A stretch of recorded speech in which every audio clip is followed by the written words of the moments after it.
Have you ever felt like you were the only one left behind when someone walked away? As if they took not just their presence, but a part of your worth with them. There's a silence that follows rejection that isn't just quiet. It echoes. It says things like, "You weren't enough. You were too much. You should have been different." And when you sit alone with these echoes, they begin to sound like truth. But what if I told you, they are not your truth? Rejection has a way of awakening old wounds. Not just the pain of this moment, but echoes from years ago. From childhood glances we longed for and never received. From love we begged for in silence. From places where affection was conditional. So when he leaves, it's not just his absence that hurts. It's the avalanche of every time you felt unseen, unworthy, unchosen. And still, you stayed. You stayed with yourself in that pain. You picked up the pieces, even quietly. And that is not small. That is the beginning of becoming someone no one wants to lose. Because when you've been rejected, there's an invisible whisper that follows you. The feeling of being replaceable, invisible, disposable. But let me offer you a truth your heart might have forgotten. Your worth was never up for negotiation. It doesn't live in someone's presence or vanish with their departure. Louise once said, "Remember, you have been criticizing yourself for years, and it hasn't worked. Try approving of yourself and see what happens. What if the way out of this pain isn't through proving yourself to someone who left, but by seeing yourself with the eyes of someone who finally stayed? You." The desire that pulses beneath the ache of rejection isn't about being wanted by someone else. It's about finally being able to rest in yourself, whole and at peace. To be chosen not because you fill a gap in someone's loneliness, but because your presence inspires something deeper. Reverence, not desperation, not convenience, but soul recognition. This isn't about becoming someone he regrets losing. This is about becoming the woman who no longer abandons herself. The woman who knows that being overlooked doesn't mean she disappeared. It just means she's meant to bloom somewhere else. Because the flower that withers in the wrong soil isn't weak. It's just misplaced. And when she finds the ground that sees her, feels her, and honors her essence, she doesn't just grow, she radiates. Marianne Williamson reminds us, "Your playing small does not serve the world." And rejection, although painful, can be the doorway to stepping into the vastness of your true light. Maybe this goodbye was not the end, but the nudge, the invitation to return to yourself, to finally stop shrinking to fit into someone else's lack of vision. So I ask you, not if he saw your worth, but if now, in the quiet after the leaving, you can begin to see it for yourself. You don't need to bloom for him. You don't need to prove he lost something rare. You only need to remember, nothing truly valuable becomes less so when unrecognized. And you, beloved, have always been more than enough. Let's walk this path together now, because what comes next is not about loss. It's about becoming the kind of presence that cannot be ignored, starting from within. Rejection isn't proof of unworthiness. It's redirection toward your truth. There's a moment after rejection when everything feels still, like the world has paused just long enough for the pain to settle in your chest. You replay what happened. You question your words, your silence, your timing, your softness, your strength. You wonder if loving differently would have made him stay. And beneath all those questions lives a quiet conclusion that begins to take root. Maybe I just wasn't enough. But that conclusion isn't yours to carry, because rejection doesn't speak of your value. It only reveals the limits of someone else's ability to meet you where you are. Yet so often we take a man's no and translate it into a lifetime verdict. We etch it into our identity. We begin to believe that his inability to see us is proof that there's nothing there to be seen. That is the wound, and that is the lie. Because sometimes, the very thing that breaks you is the thing that saves you. Sometimes, the door that slammed in your face was the only thing stopping you from walking further into a place you didn't belong. What if his absence is not a failure, but a rerouting? What if his no is the universe's way of saying yes to your healing, to your truth, to your becoming? You see, when someone leaves, it's easy to think the story ends there, but endings are rarely what they seem. Rejection can be the sacred interruption that finally allows you to listen to yourself, to your body, to your longing, to the small voice that's been whispering all along. You were made for more than this. And yes, I know, it hurts. It feels like abandonment. It feels like proof of your worst fears, that you are too much, or not enough, or simply too invisible to matter. But maybe the ache isn't just about missing him. Maybe it's about mourning the parts of you that were ignored in the process. So let me ask you, gently, but honestly, what if his walking away is the invitation for you to walk back home? Home to your voice, home to your needs, home to the woman you've silenced so many times just to keep someone else comfortable. Because love should not require you to disappear. There is a version of you that doesn't shrink for anyone. She's been waiting. And she doesn't need to be chosen to know her worth. She already knows. She always knew. This isn't about pretending it didn't hurt. It did. It still does. But maybe that pain isn't the enemy. Maybe it's the message. Maybe it's the beginning. Because sometimes, being rejected is the first time you're fully released. Released from chasing love that only comes halfway. Released from stories that kept you small. Released from becoming who you're not, just to be held by someone who never knew how to truly hold you. You are not unworthy. You were just asking for love in a place where it couldn't speak your language. And now you get to choose something new, something true, something whole. The silent habit of shrinking after a goodbye. There's a quiet pattern that many women fall into after rejection, and it's not loud or visible from the outside. It doesn't look like heartbreak in the movies. It looks like shrinking, like making yourself smaller, like speaking less, needing less, showing less of who you are, as if invisibility could somehow protect you from being hurt again. It often begins with a single thought, maybe if I hadn't been so much. And from that seed, a silence begins to grow, not the peaceful kind, but the kind that holds your breath, your desires, your voice, the kind of silence that wraps itself around your soul like armor, hoping that if you're quiet enough, low enough, invisible enough, you'll stop losing what you love. But here's the truth that often hides behind this quiet self-erasure. It's not about him. It's about the little girl who learned early that too much emotion, too much presence, too much need could drive love away. She's the one still trying to survive by disappearing. She's the one who believes that shrinking is safer than being seen and left. There's an old belief that echoes through many of us. If I become smaller, they'll stay. If I ask for less, I won't lose what little I have.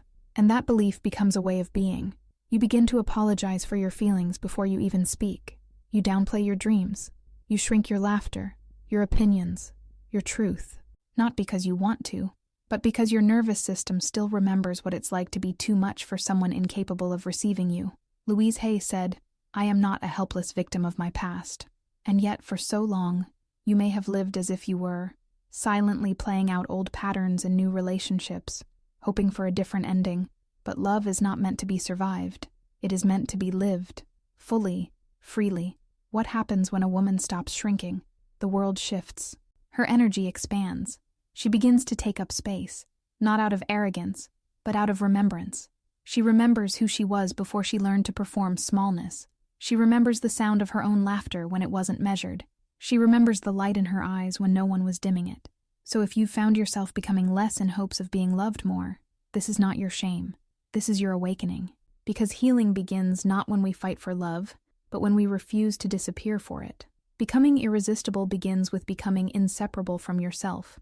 There's a kind of beauty that doesn't ask to be noticed. It just is. And when a woman begins to return to herself, not for a man, not for revenge, not to prove anything, but because she finally sees her own soul as sacred, that's when she becomes magnetic. Not because she's trying to be, but because she's whole. True irresistibility doesn't come from pleasing. It doesn't bloom from perfection or strategy or charm. It rises when a woman becomes deeply rooted in her own essence, when she belongs to herself in such a complete and tender way that nothing external can shake her sense of being. You see, the woman who is inseparable from herself, she doesn't chase, she doesn't beg, she doesn't twist her spirit into shapes to fit inside someone else's story. She knows her worth isn't measured by attention. It's felt in the stillness of knowing who she is, even when no one is watching. And here's the paradox. When you no longer need to be chosen, you become unforgettable, because your presence no longer asks for permission to exist. It simply stands, steady and silent, in its truth. Think about the times you've met someone who didn't try to impress, but whose peace moved you more than any performance ever could. That's the kind of energy that arises when you stop negotiating your essence for connection. But this isn't always easy, especially when you've been conditioned to seek safety in someone else's arms, when your nervous system has been trained to believe that validation is a form of survival, when your past relationships taught you that being loved meant being adaptable, available, always adjusting. so the journey back to yourself can feel unfamiliar, even lonely. At first, it might feel like you're losing love, but what you're really doing is reclaiming it. Reclaiming the love you gave away so easily. Reclaiming the parts of you that were too vibrant, too opinionated, too intuitive, too sensitive for those who couldn't meet you. Reclaiming your time, your space, your softness, your strength. He may have walked away, but your essence did not leave with him. It stayed, and waited for you to come home. The woman who becomes irresistible is the one who has stopped running, not just after people, but from herself. She no longer seeks mirrors in others to see her value. She carries her own mirror, and when she looks into it, she doesn't ask, "Am I enough?" She says, "I'm here, I'm whole, and that is enough." Stop chasing closure and start choosing clarity. One of the hardest things to accept after rejection is the absence of answers. The mind circles the same questions over and over. Why did he leave? Why wasn't I enough? What did I do wrong? The ache of not knowing becomes almost louder than the rejection itself. You wait for a text, a call, an explanation that will somehow make the pain make sense. But what if the closure you're waiting for will never come? And more than that, what if you don't actually need it to heal? Seeking closure from someone who hurt you is like trying to drink from an empty cup. You keep going back, hoping for nourishment, for understanding, for peace. But the truth is, the same hand that withdrew love cannot be trusted to deliver clarity. That clarity must come from within. And I know that feels unfair. It feels like he got to break something and walk away while you're left sweeping the pieces, trying to understand what shattered. But here's something sacred. You don't need to know why he left to know your worth. You don't need a final conversation to begin a new chapter, because real healing doesn't come from answers. It comes from decisions. It comes when you stop asking, "Why did he?" and start asking, "Why did I accept less?" It comes when you turn your gaze away from his silence and toward the stories inside you that keep repeating, stories about being unlovable, invisible, not good enough. When you choose clarity, you begin to see the deeper pattern. You begin to understand that your pain isn't just about this one goodbye. It's about the many times you stayed quiet when you needed to speak, the times you gave too much, too soon, the times you stayed hoping someone would finally notice your worth. Clarity invites you to face your own reflection without shame, to say, "Yes, I longed for love, and yes, I accepted what I thought I could get, but I'm not doing that anymore." That shift is powerful. That shift is everything. You are not here to convince someone to choose you. You are here to choose yourself, again and again and again, until choosing you becomes your first language, not your last resort. So if you've been chasing closure, maybe it's time to pause, not to wait, but to return, to yourself, to your center, to your truth. And in that truth, you'll find something far more powerful than explanation. You'll find freedom. You were not meant to be chosen by everyone, only by those who see you whole. There's a heartbreak that goes deeper than goodbye. It's the kind that lingers not because he left, but because you tried so hard to be enough for someone who could only love you in fragments. And in that effort, that stretching, reshaping, shrinking, you began to lose touch with the woman you were before love demanded pieces of you. Rejection often feels like a verdict. But what if it's actually a release? What if it's not proof that you're unworthy, but that the space you were trying to fit into was never meant to hold your wholeness? There are places where your light is too much. Places where your emotional depth feels inconvenient. Where your intuition is dismissed. Your softness is mistaken for weakness. And your longing for connection is labeled as neediness. In those places, rejection can feel brutal. But it is also sacred, because it protects you from staying where your soul cannot breathe. Love is what we are born with. Fear is what we learned here. Marianne Williamson reminds us that the essence of who we are is love, whole, radiant, unbroken. But along the way, we learn to fear that essence. We learn to hide it, to trade authenticity for attachment, to abandon our truth in order to be kept. And so, when someone leaves, the old fear returns. The fear of being unlovable, but that fear isn't yours. It was given to you by a world that taught you to tie your value to being chosen. Instead of knowing that your value is constant, even in solitude, being chosen by everyone is not the goal, especially if it means bending until you break. You were never meant to be loved in halves. You were meant to be seen fully, deeply, honestly, and still adored. And if that hasn't happened yet, it's not because you are lacking. it's because you are still being prepared. Your heart is still being shaped into something that cannot be lost. Not even when love changes form. When he couldn't see your wholeness, it didn't mean it wasn't there. It just means he wasn't ready to witness it. And that's okay, because the right love doesn't ask you to divide yourself. It meets you in your fullness and stays. So if being too much made him leave, let that be your liberation. Let it be the sign that you are growing beyond shallow waters. Let it be the moment you decide that never again will you beg to be seen by someone who keeps their eyes closed. There are hearts that will recognize you the moment they feel your presence, not because you perform for them, but because you finally stopped performing at all. The mirror doesn't lie, but it waits. There's a moment in every woman's healing when she finally stands in front of the mirror, not to fix her hair, not to cover a flaw, not to practice a smile, but to look. To truly look. To meet her own eyes after the storm and whisper the words she's never heard loud enough from anyone else. You're still here, and that is enough. This kind of looking is not about beauty. It's not about presentation. It's about presence. The mirror, you see, has always been waiting. Waiting for you to return. Waiting for you to see yourself without the filter of someone else's departure. Without the ache of needing to be seen through his gaze. After rejection, many women look at their reflection with suspicion, with sadness, with a silent question behind their eyes. What did he stop seeing? But maybe the deeper question is, what did I stop seeing in myself while I was trying to be enough for him? Louise Hay taught the power of mirror work, not as a vanity ritual, but as a sacred act of remembrance. When you look into your own eyes and say, you still matter, you're still worthy, you're still whole, something begins to shift. Not all at once, not magically, but slowly, like light filtering into a dark room. Because the woman who chooses to witness herself after loss, she is no longer invisible. She is no longer begging for scraps of attention. She becomes presence, not loud, not demanding, but undeniable. And there's something breathtaking about that kind of presence. A woman who has seen her own heartbreak and stayed, who has met her own emptiness and did not run, who has faced her reflection not with critique, but with compassion. She knows that love will come and go, but the relationship she holds with herself, that is the constant. That is the foundation. So if you've been avoiding the mirror, if you've been afraid of what you might see, just know the mirror has never judged you. It has only waited, patiently, silently, for you to return, for you to remember. And when you do, you don't need to explain your worth. You don't need to prove it. You only need to look, to breathe, and to know. This woman staring back at me, she stayed, she rose, she remembers. Emotional minimalism, when you stop explaining yourself to be loved. There's a fatigue that grows inside a woman who has spent years justifying her emotions, a deep, bone-level exhaustion that comes from constantly explaining why she feels too much, needs too much, loves too deeply.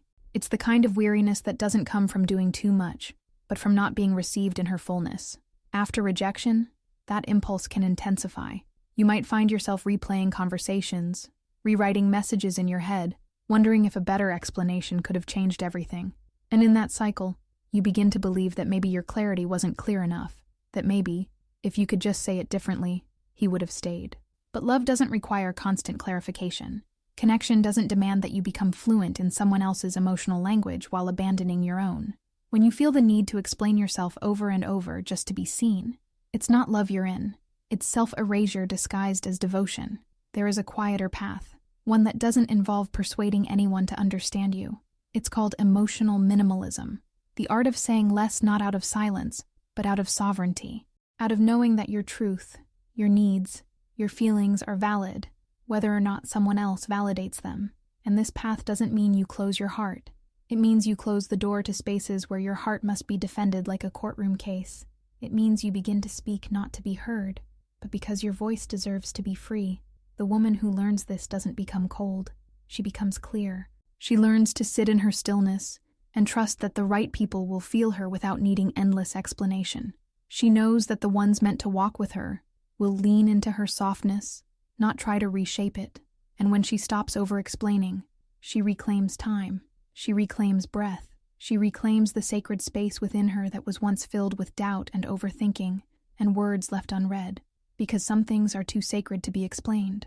Some truths are too full of soul to be packaged into tidy justifications. And maybe, just maybe, your presence isn't meant to be understood by everyone. only felt, only honored, only met by those who recognize its depth, without needing subtitles. The woman who became irreplaceable by reclaiming her essence. She wasn't always radiant. There was a time when her light flickered, a time when she gave too much, hoped too long, stayed too quietly, a time when she wrapped her worth around someone else's presence, and when that presence disappeared, she unraveled, not because she was weak, but because she believed that love meant being everything for someone else, even if it meant being nothing for herself. But something happened in the silence after he left. She didn't rise right away. She didn't glow. She didn't transform overnight. No, at first, she mourned, not just him, but the parts of herself she had neglected in the name of love, the dreams delayed, the boundaries abandoned, the voice she'd quieted so many times it had nearly forgotten how to speak. And then slowly, ever so gently, she began to rebuild, not out of revenge, not out of performance, but out of reverence. She started with the small things, making tea in silence, lighting candles for no one but herself, wearing softness even when no one was watching. She wrote letters she never sent. She cried without apology. She stared into the sky and asked questions without demanding answers. And in those quiet rituals, she began to remember. She remembered the girl who once danced without shame, the woman who used to dream before heartbreak taught her to shrink. She remembered that her value wasn't in how much she could give, but in how deeply she could remain true to herself. When others began to notice her again, they called it strength. They said she had changed, that she looked different, that her presence felt magnetic. But the truth, she hadn't become more. She had simply returned to the essence she had always been, the essence she had once placed in someone else's hands, hoping they would treasure it. She no longer needed to be validated. She no longer needed to be chosen, because she had already chosen herself, and in that choice, she became irreplaceable, not because she demanded it, but because her energy no longer begged. It belonged. And no, he didn't come back. But even if he did, she would not go, not because she's bitter, but because she's whole, because once you taste the peace of being home in yourself, no one else's house feels like sanctuary. When being hard to lose starts with being impossible to abandon, yourself, there's a kind of woman the world remembers, not because she fights to be remembered, but because she walks with a stillness that can't be shaken, a rootedness, a presence that whispers, "I've met myself in the dark, and I didn't run." This woman wasn't born immune to abandonment. She wasn't spared from heartbreak or spared from silence. She knows what it's like to wait for the message that never comes, to ache in the middle of the night for someone who forgot how to hold her. She knows the taste of being chosen, and then unchosen, again and again. But here's what changed everything. One day, she stopped abandoning herself, not all at once, not in some dramatic gesture, but slowly, by not apologizing for her needs, by not shrinking around discomfort, by not editing her essence just to be more digestible. She began to treat her own heart the way she once treated others, with loyalty, with presence, with patience. She stayed with herself in her mess, in her beauty, in her longing, and that, more than anything else, is what made her unforgettable. Louise Hay said, "The point of power is always in the present moment. That power doesn't come from pretending you're over it. It comes from showing up, here, now, as you are, for yourself, even if the tears still come, even if the doubt still lingers, even if your voice still trembles when you speak your truth." The more she stayed with herself, the more her energy changed. She stopped chasing, not because she didn't care, but because she finally did. About her own peace, her own time, her own worth. She stopped over-explaining. She stopped bending. She stopped reaching for hands that had long let go. And in doing so, something sacred happened. She became the woman no one wanted to lose. Not because she became colder, but because she became warmer with herself. Not because she made herself inaccessible, but because she became deeply available to her own soul. And that kind of woman, the one who refuses to abandon herself, she teaches the world how to treat her. So if you've been wondering how to become unforgettable, don't look outward. Don't look back. Look at the ways you still walk away from yourself when it hurts. And then, stay. Because the moment you become impossible to abandon by your own love, that's the moment the world realizes what it lost the first time. From rejection to radiance, the woman he can't unsee. She doesn't walk into the room seeking attention anymore. She walks in carrying a different kind of energy, quiet but unshakable, a presence that doesn't demand the spotlight, yet fills the space. The kind of presence that lingers even after she's gone. Not because she's trying to be unforgettable, but because she is no longer trying to be anything other than herself. That's what rejection can do when it becomes sacred, when it stops being a scar and starts becoming a portal, a passage, a fierce and beautiful returning to the woman you were always meant to be, the woman who stopped chasing what left and started becoming what stays. Louise Hay reminds us, "I am safe in the universe, and all life loves and supports me." And a woman who knows this no longer clings to anyone to feel safe. She no longer waits for love to validate her. She no longer pleads for what doesn't recognize her. She is already held by herself, by life, by something larger than any one relationship could ever contain. Marianne Williamson offers a truth that reshapes everything. We are not held back by the love we didn't receive in the past, but by the love we're not extending to ourselves today. And so she learned to extend that love inward, not just on the good days, but especially on the broken ones, especially when the mirror showed tired eyes, and the nights felt longer than her strength. And from that devotion to self, she rose, not as a perfect woman, not as someone untouched by pain, but as someone who allowed pain to be her teacher, not her definition. She became radiant, not because he came back, but because she did. Like a phoenix, she burned through illusion, through longing, through every version of herself that once begged to be seen. And from the ashes, she rose, not with vengeance, but with vision, with clarity, with peace. So yes, he may remember her, he may wonder, he may even regret, but that's no longer the point. Because the woman she is now, she's not waiting to be remembered. She's too busy remembering herself. And if you're still in the ache, still in the hollow of goodbye, let this be your turning point. Let this be the moment you whisper, I stayed with myself. I am enough. And from that whisper, begin again. Because no rejection, no silence, no goodbye is stronger than the woman who has come home to herself. You are not broken. You're just remembering who you truly are. If this message resonated with you, take a moment to honor your heart. Subscribe to this channel so you never walk this path alone. And when you're ready to go deeper into this journey of emotional rebirth, click the next video on your screen. Your healing continues there.